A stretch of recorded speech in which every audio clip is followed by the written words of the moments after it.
Nom, nom, nom, nom, nom. Alrighty. Hello and welcome to another Phlogistocast video. My name is Princess and I'm here with Steve Thompson, otherwise known as Dekky, and we're here to talk to you about the Team Fortress 2 comic Blood in the Water, When did I say you could go first? since I just started with it. Well, fair enough. Feel Yes, free to change it at that point. After you, sir. Yes. I am Steve Thompson. This is... what was it, Princess? Princess. Previously known as Thunder. And both of us have gone through some name changes recently, so... yeah. Good luck finding us on Steam. Although we both have the same profile picture, so it shouldn't be too hard. Yeah. I love this picture, by the way, guys. It's actually quite cool.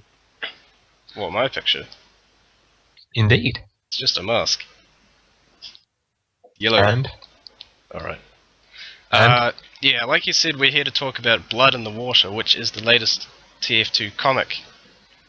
And before we talk about the comic itself, did you see the blog post they made on the Team Fortress website? I'm afraid I haven't. I will look for that. Well, I'll read it out to you. I'll read out the first sentence because it's quite interesting. It says, Let's hear "Good this, news, then, eh? everybody. Good news, everybody. We've decided to release the latest issue of our annual comic book 6 months early. Yay! This is in the comic series that was originally supposed to be put out once every 2 months. And it's more like 6 months late, according to some people. So, Brilliant. yeah, I know I have no idea what's happening with the scheduling of these comics. Yeah, it's on Valve time. Yes, in Valve time 1 day is like 1 Earth year. 6 years. Yeah. But no, this comic is worth the wait, wouldn't you say? Oh, well, yeah, actually I would say that it's quite worth the wait, and it's a lot of fun. Did you notice It's quite it has funny. 100... Sorry, you go. There's 113, 114 pages? Yeah, 113 pulse-crushing, revelation-choked pages, according to the blog. I would call that appropriate. I don't know what pulse-crushing means, but... yeah, it is a pretty good comic. I think it's definitely better than the previous 3. What are your sort of overall thoughts of it? Overall, it's quite good, but I'd say that this is kind of I'd say, one of the funnier ones. Got a fair few pop culture references. They reference my favourite sort of people, Australians. And it's honestly just one of the funniest things I've actually had the good pleasure of reading in the past little while. Right. Okay. The reason this comic is so interesting is because it's got a few important plot points in it.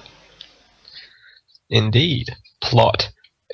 How do you want to start? Should we start by recapping what happened after the last 3 issues?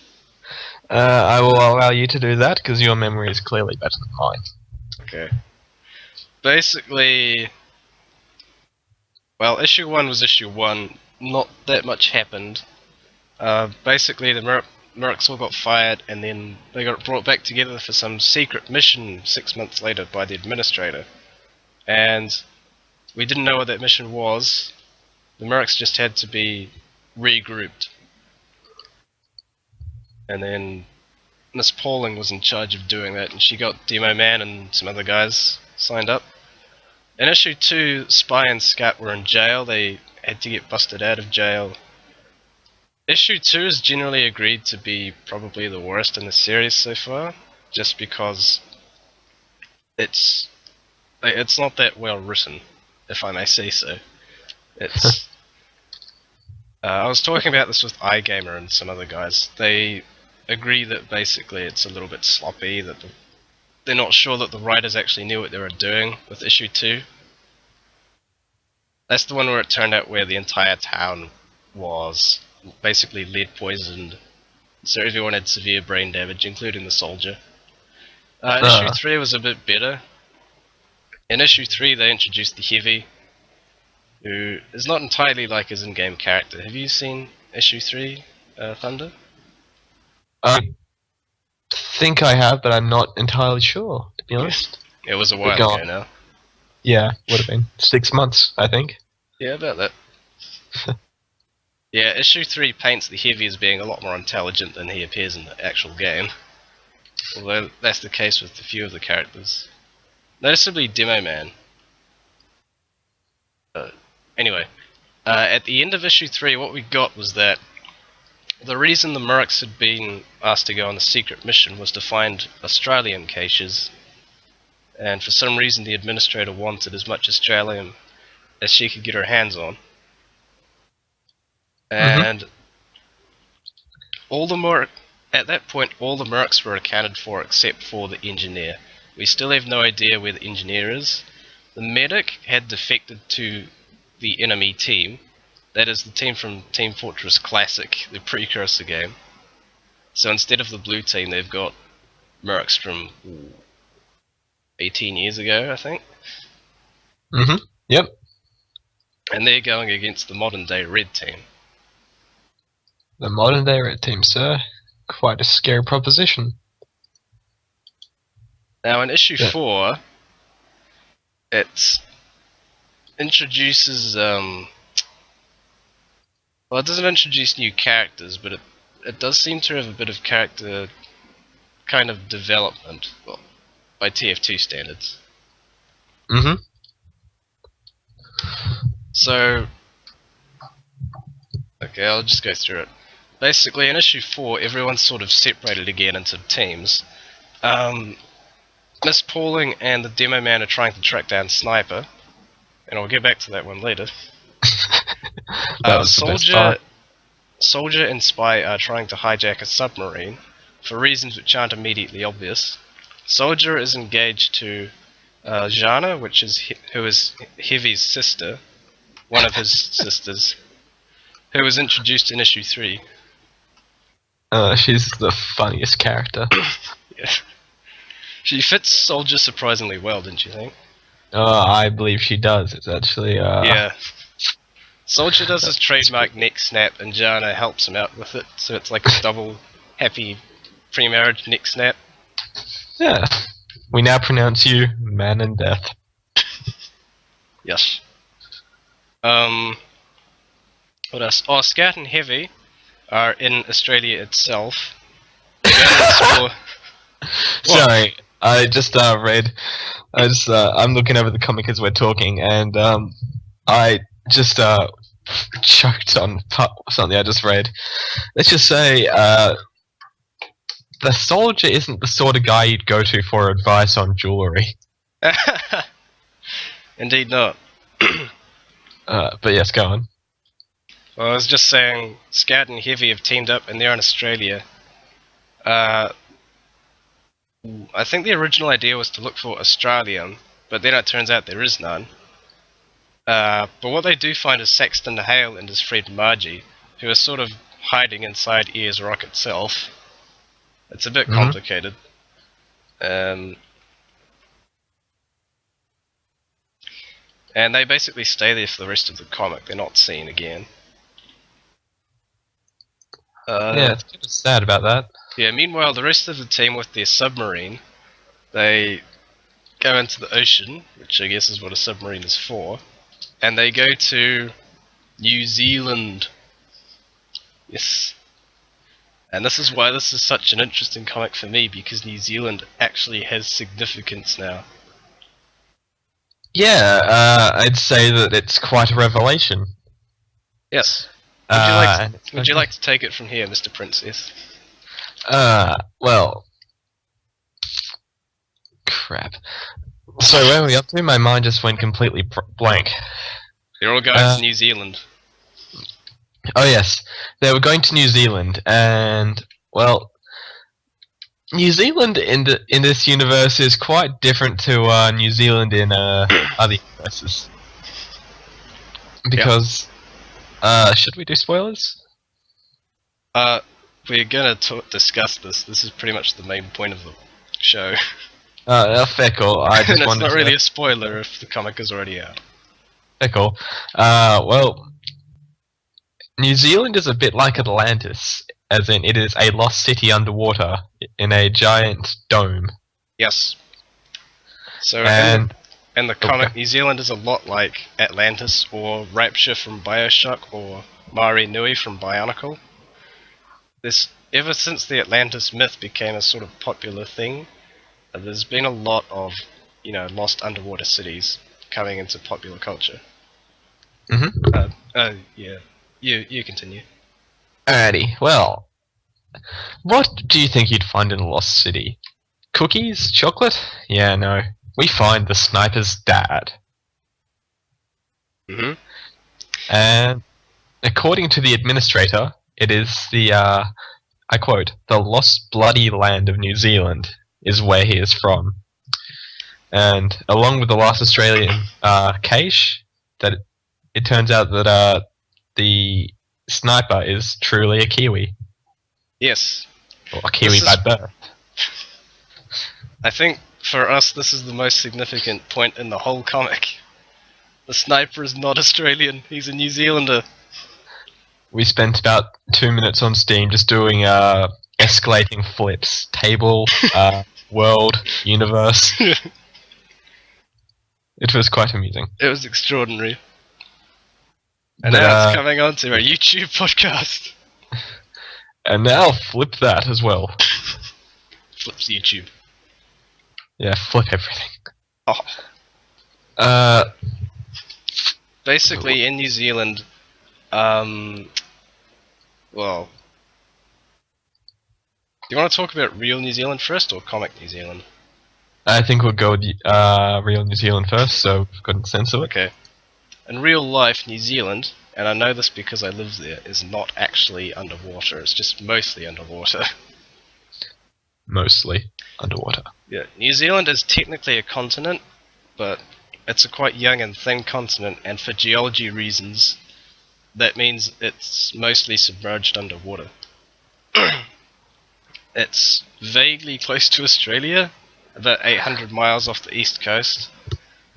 Yes, the comic us Australians have a relationship together like Canada and the US, like the UK and Scotland and Ireland, and, well, all those other countries that are close to one another. Scotland's still part of the UK. Just so you know. Shut up. Viva la Scotland independence! I don't know why I went French, Jesus Christ. You know what I mean. Yeah. I didn't vote. Anyway. New Zealand is...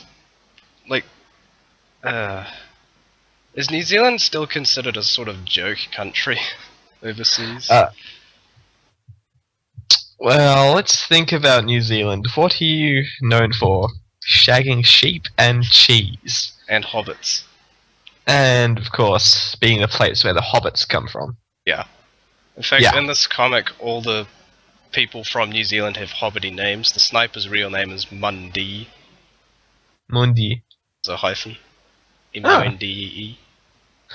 Well, there's one thing that New Zealand's got that is quite impressive. Clean water. Well, there's that, and the Maori. Yes, the Maori culture.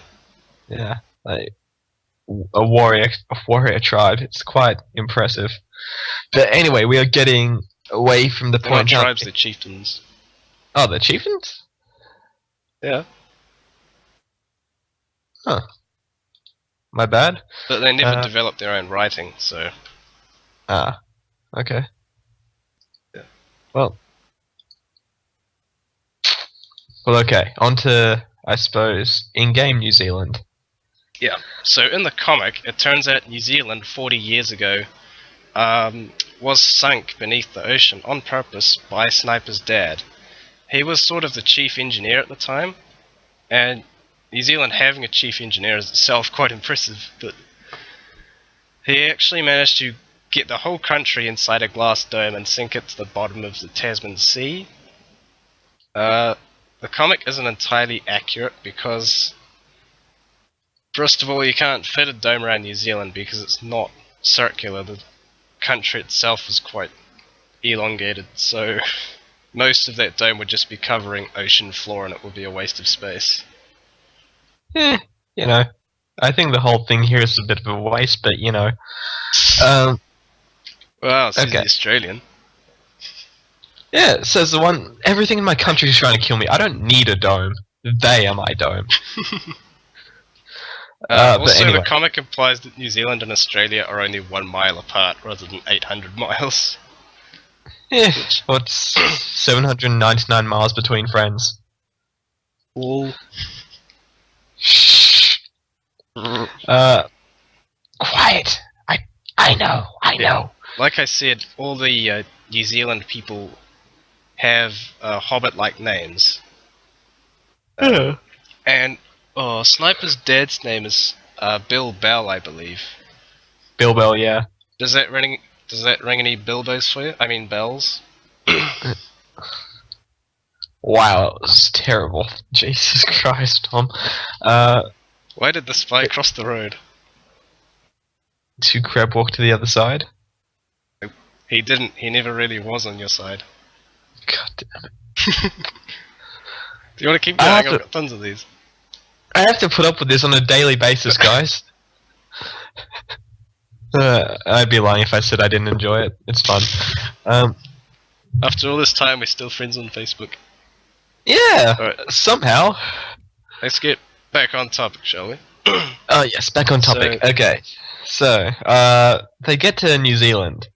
First thing they see, well, the sniper sees, is his dad, who he somehow recognizes despite having no real knowledge of who his dad is.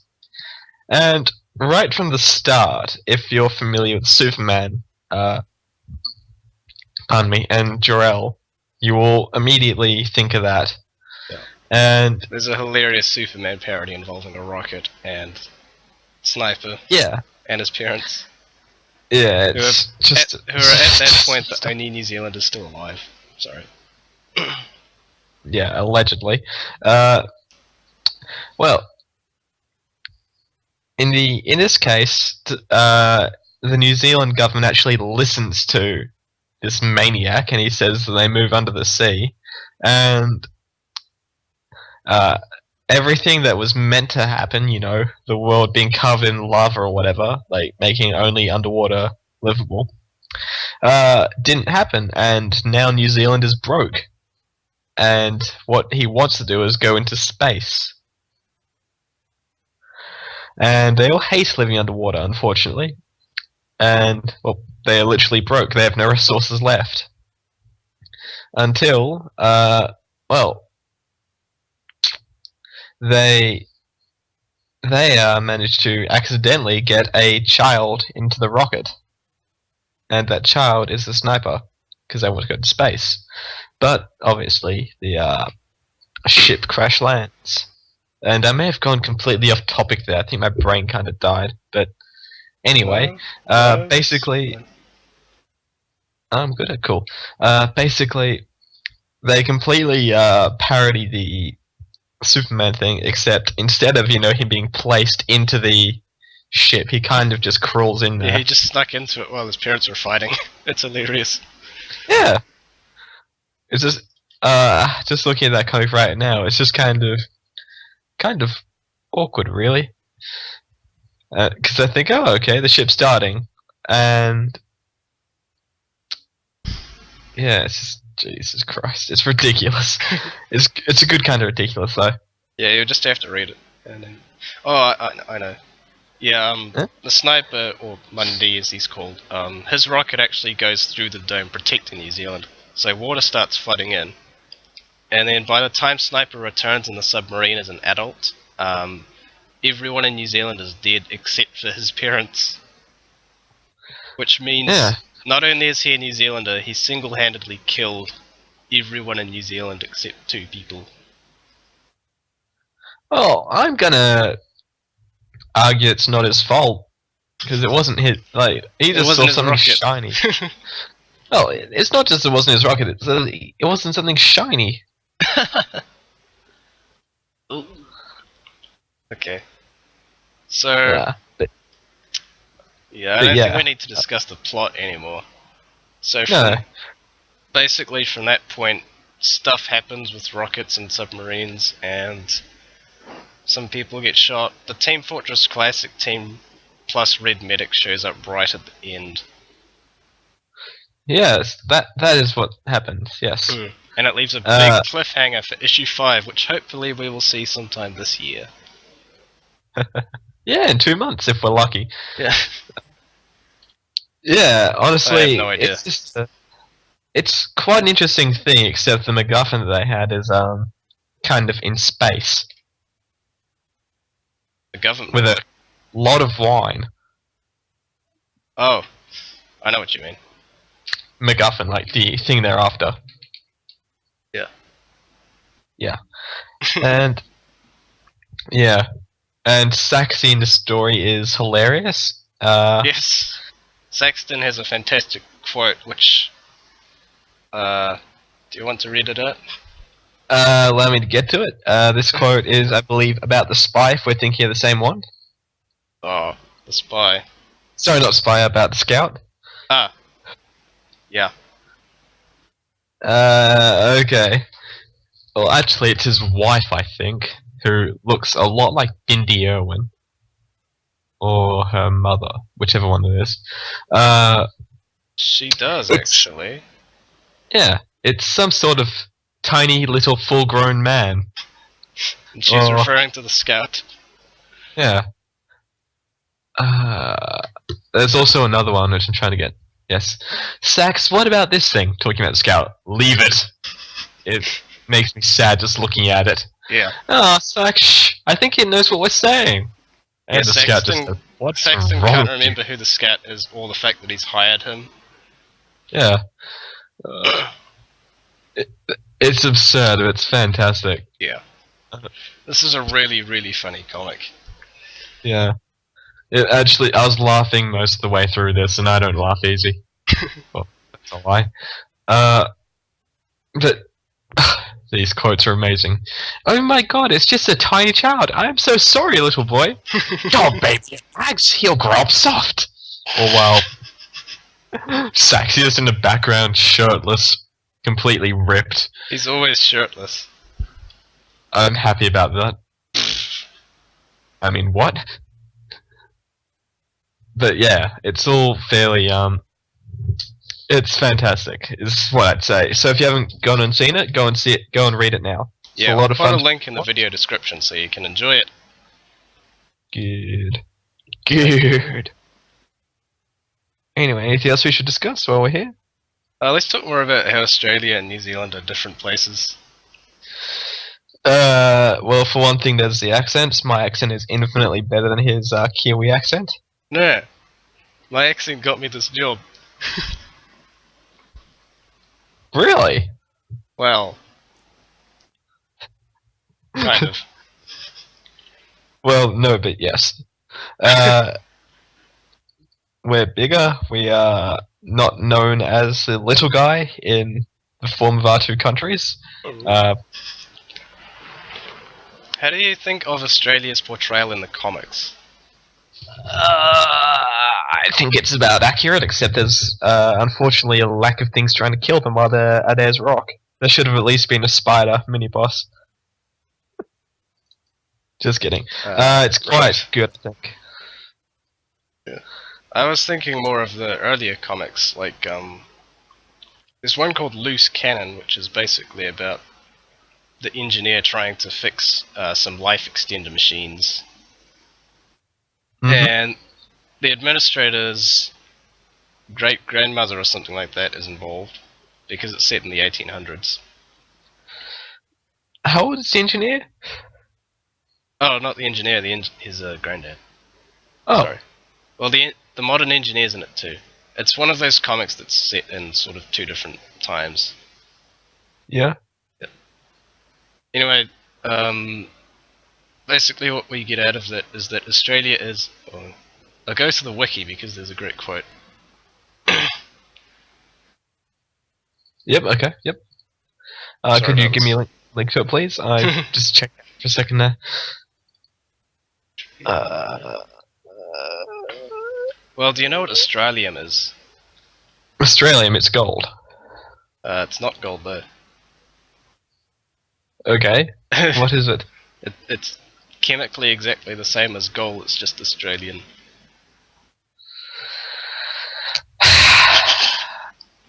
Seriously. I believe you. I believe you. That's infuriating, but good call. Do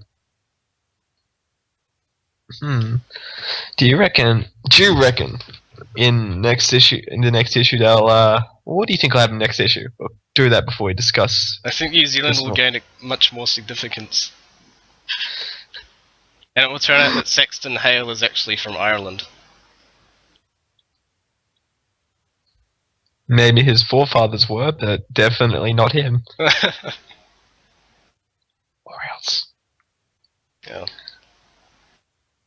I'm I'm on the wiki page for Australium, and I'll just send this link to you.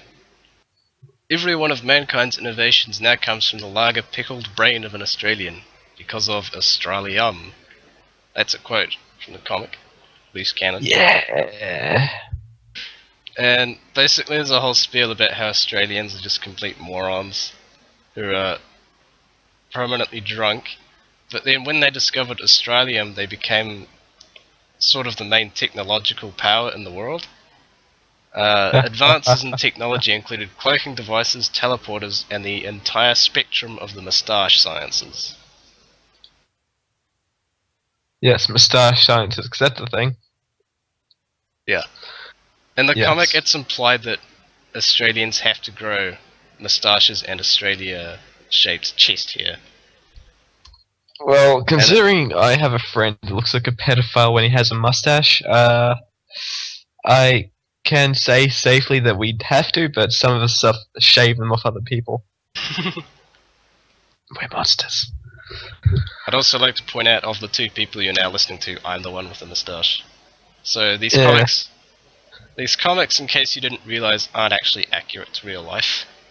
Just in case you're wondering. Absolutely not. Well, actually, sometimes they're accurate. Not really. Yeah, I know. I was trying to keep it a bit up. But, yeah. Ooh, festive. Ooh, there we go. Also... Yeah, just having... Oops, sorry, go. Sorry. Yeah, I was right. Australium has the same electron configuration as gold, which means it reacts to things the same way. But it's made into bars in Australia, and each bar has on it a picture of a kangaroo boxing a man, and it's supposedly a reference to how Australians choose their next king. Yes, our next king, because we are totally a monarchy here. Yeah. Make of that what you will. Okay. What else should we discuss here, sir? Well, what are your closing thoughts about the comic? I could do a notch style thing and say read it, and I will do that. Read it, but honestly, it's just a really fun thing for anyone to enjoy. So I stumbled in after completely forgetting the rest of the story. So yeah, go in there with an open mind, have fun with it, and it's absolutely something worth checking out, and checking out the others, obviously. Yeah. Go. Now. Continue. Is there anything else you think we need to mention? No. Nothing comes to mind. Okay. I think we've nailed the most significant thing. Yay!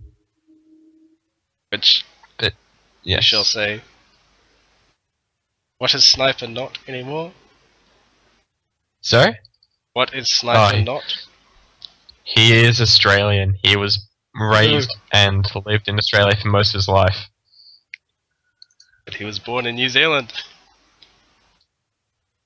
That's a lie, and you know it. It's all a myth. No. It is a myth, sir.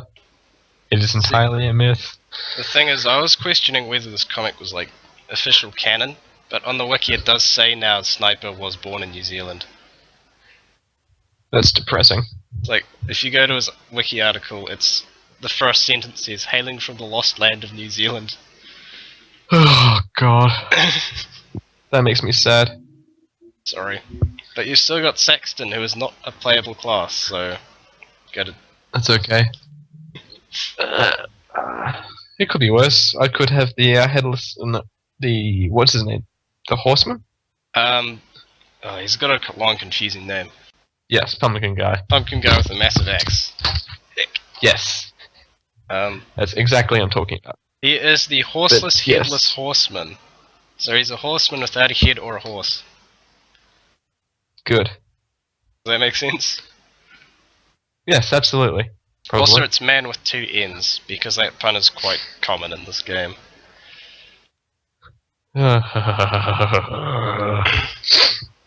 Could be worse. Yeah. But yeah, I think that's about it, really. Indeed. So thank you all very much for listening. And thanks to Thunder or Princess or whatever your name is for coming on. You're welcome, Steve, Dekky, Tom, Marcus, I'll respond to Flint. just about anything. I'm not going to make any jokes about that. Yeah.